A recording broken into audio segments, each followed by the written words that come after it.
in the Valley on ESPN finds its way to Evansville. For the Purple Aces and the Southern Illinois Salukis, the Dogs are on hand, but Purple Aces fans have turned out as well in a familial matchup of sorts.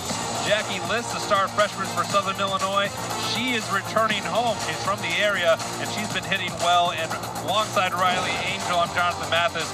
Not only is Jackie List playing well, her team has been playing outstanding so far. They're playing great this season. They've won 5 in a row since 2017, are 13-2 against the Purple Aces. So UE looking in here and change that trend.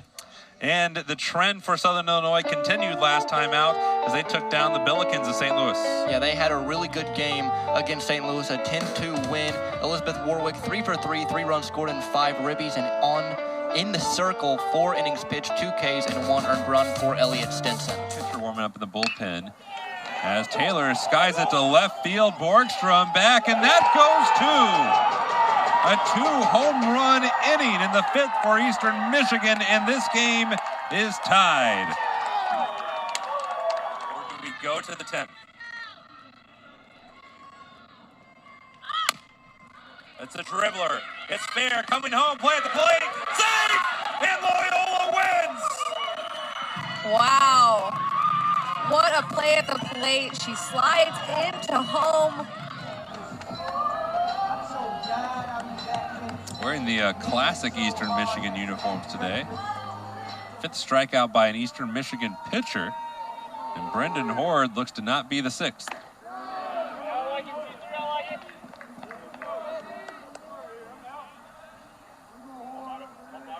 You know, Bobby Jones has really given Eastern Michigan some good innings today. 3 innings that are 2 2/3 so far that the team really needed, but he got all of it. Evansville leads. I jinxed that one.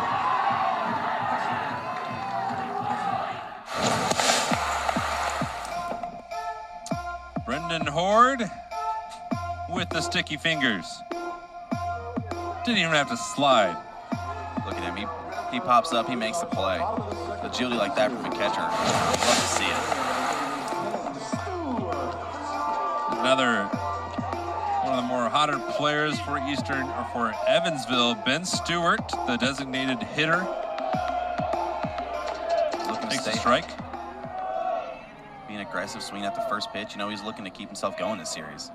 Sophomore from Mason, Ohio, making 3rd start of the year, and he's made the most of his 2 previous ones.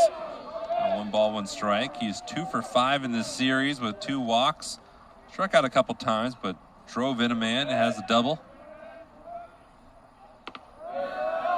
Stewart's really making the most of his opportunities. You know, he's, like you said, it's only his 3rd start of the year, but he only played in 8 games last year, batted 111, but Carroll put him in the lineup, and he's given him a reason not to take him out.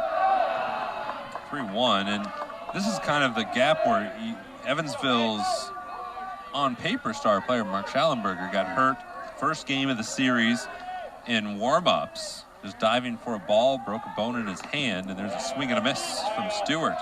And so you're looking at where's Evansville going to get somebody from? They had to shrug off the shock of that injury, and Stewart has been a consistent bat so far this weekend.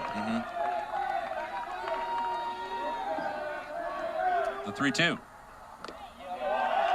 Oh, got him looking. Take it with you! Take it with you!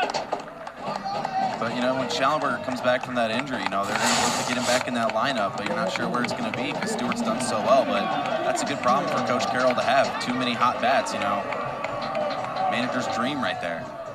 Danny Borgstrom will step in, the left fielder, and ropes it right on the ground. A worm burner all the way to center field. Wilcox heaves it in, and it's a single for Borgstrom. Eastern Michigan was running the shift there, similar to what they did on Roberts' last inning, but Ward made him pay. Hit one right where the second baseman probably would have been playing, but it snuck through because he was in shallow right field instead. So we were just talking about him leading into this segment, Brandon Horde, the redshirt junior from Lexington, Kentucky. Was a consistent, reliable bat last year, and he's off to a good start this year. Swinging a miss on this at bat, though.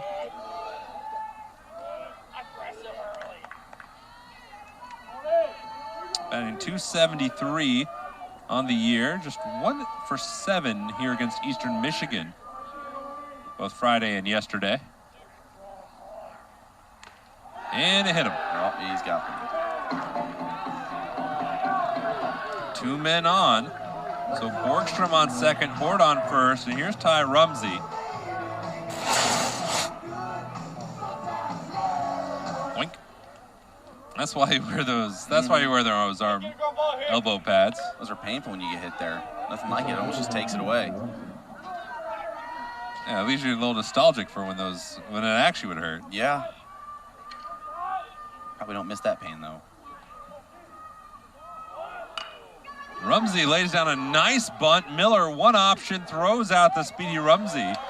But Ty Rumsey, a productive out, has moved over Borgstrom and Horde. Beautiful bunt there by Rumsey. Move the runners over. I don't know about you, but personally, I'm not a fan of the sacrifice bunt. You're not? No. How come?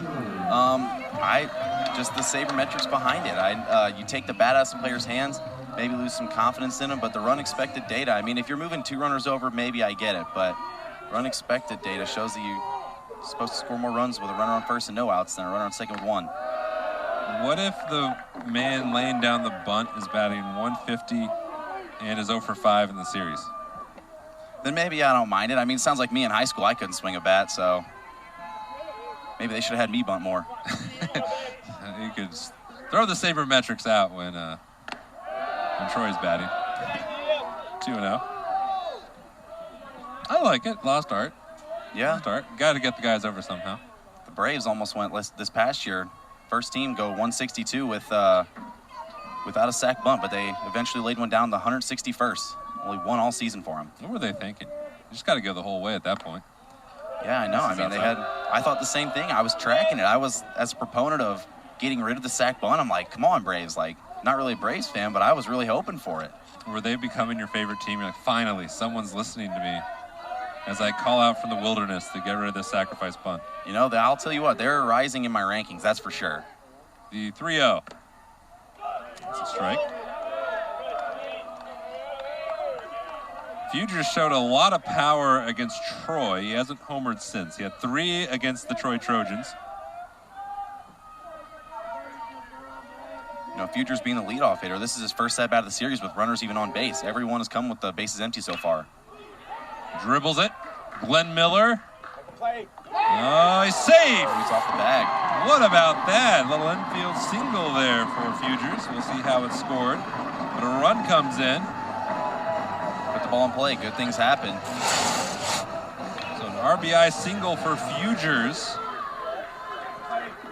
And Brandon Horde's on third. Look at that motor down the baseline. Hit that ball probably about a foot out in front of the plate. But you know what? It got a run home. He did his job. Chase Huggs hit it everywhere. He's got a single. He's got about 17 doubles and a home run in these last 2 games. Here I was talking bad about the sacrifice bunt, and then right there, Fugers is going to go ahead and make it worth its while. Isn't that just the worst when you make a point and then it gets completely disproven 2 seconds later?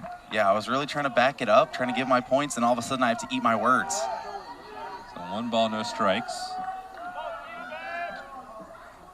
Chase Hugg from Pike High School on the north side of Indy. You're the aces. This is the guy you want up in this situation. High strike.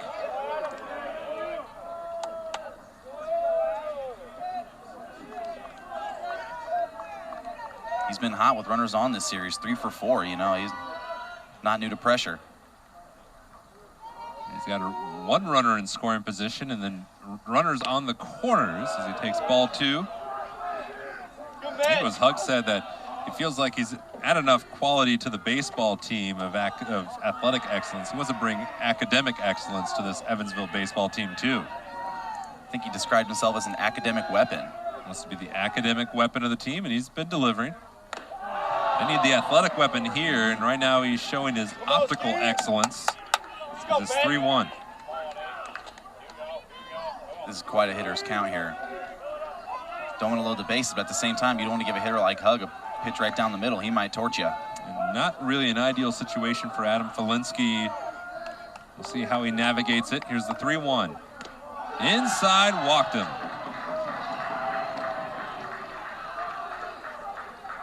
They're loaded for Simon Sheary. Very productive plate appearance from Hug there.